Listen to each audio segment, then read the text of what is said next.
Hello friends, అందరికీ నమస్కారం.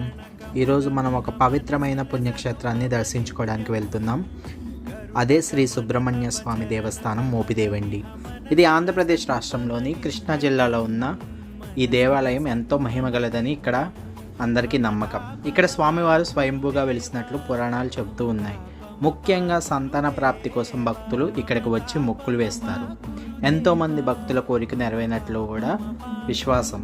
ఇక్కడ స్వామివారు నాగరూపంలో దర్శనమిస్తారండి. షష్ఠి సుబ్రహ్మణ్య షష్ఠి రోజుల్లో భారీగా ఉత్సవాలు కూడా జరుగుతాయి. భక్తుల రద్దీ ఎక్కువగా ఉంటుంది. ఈ క్షేత్రం ప్రశాంతమైన వాతావరణం, ఆధ్యాత్మిక అనుభూతిని కలిగిస్తుంది. ఒక్కసారైనా కుటుంబ సమేతంగా వచ్చి స్వామివారి ఆశీస్సులు పొందండి. సుబ్రహ్మణ్య స్వామి వారి కృప మన అందరిపై ఉండాలని నేను మనసారా కోరుకుంటున్నాను. అందరూ ఈ పుణ్యక్షేత్రాన్ని దర్శించుకొని మీ కామెంట్స్ నాకు తెలియచేయండి. ఓం సుబ్రహ్మణ్య స్వామి నమః.